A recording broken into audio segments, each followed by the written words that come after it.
Bienvenue à tous dans le premier épisode de Curiosity. Dominant les vignobles du Minervois aux confins de l'Aude et de l'Hérault, on pourra trouver la curiosité de l'Oriole.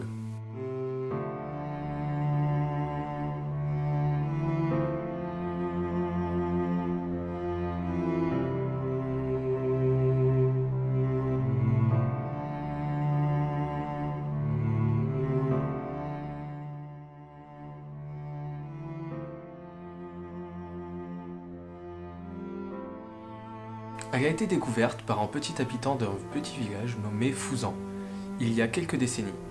Celui-ci venait de subir une panne avec sa voiture. Contraint de laisser son véhicule sur le bord de la route pour aller chercher de l'aide dans le village. Il revint pour constater que sa voiture, en fait, avait monté toute seule une descente. Face à ce mystère, les médias se sont emparés de l'histoire, rendant ainsi le site célèbre auprès du public. Donc on voit bien que là, je mets la première, on va démarrer. Et là, on va couper le moteur. On met au point mort. Je mets le frein à main. Je coupe. Regardez les chaussures. Les pieds ne touchent pas les pédales. Et voilà, on s'en va. Nous montons. Normalement, la voiture devrait reculer. Et en fait, elle fait tout le contraire. Elle monte. Là, ça monte, ça monte, ça monte, ça monte.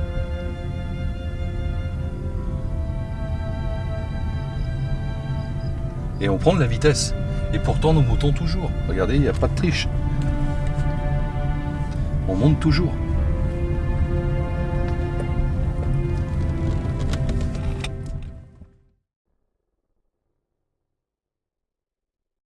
On a renversé de l'eau et même lâché une bouteille de vin. Les deux vont du mauvais côté. Même vu de dessus, nous avons l'impression que nous sommes dans une montée.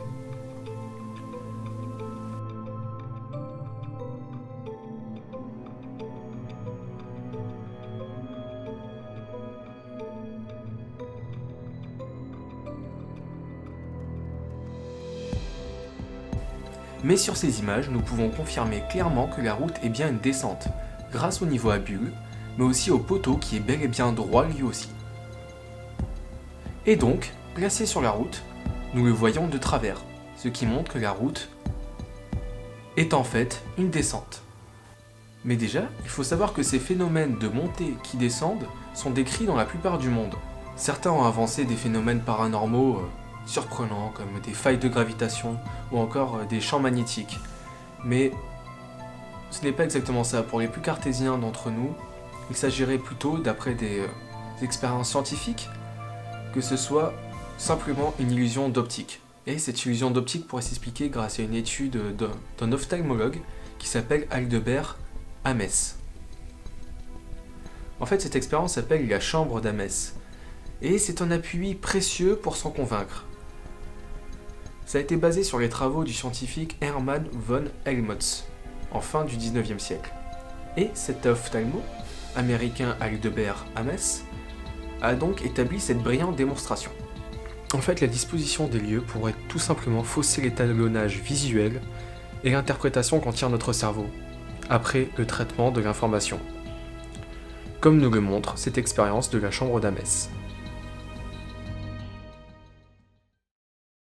Après, il y a mille et une explications possibles, mais c'est celle que j'en tire moi personnellement.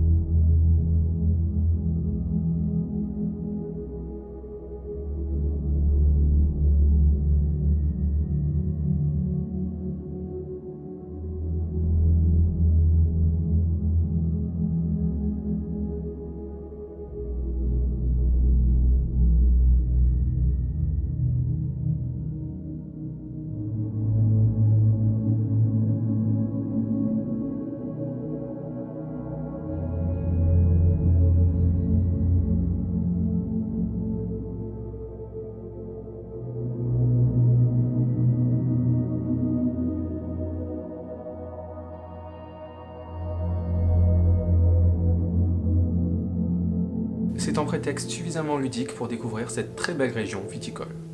Voilà, j'espère que cet épisode 1 de Curiosity vous aura plu. Si c'est le cas, n'hésitez pas à rajouter un j'aime et à vous abonner. Merci à tous.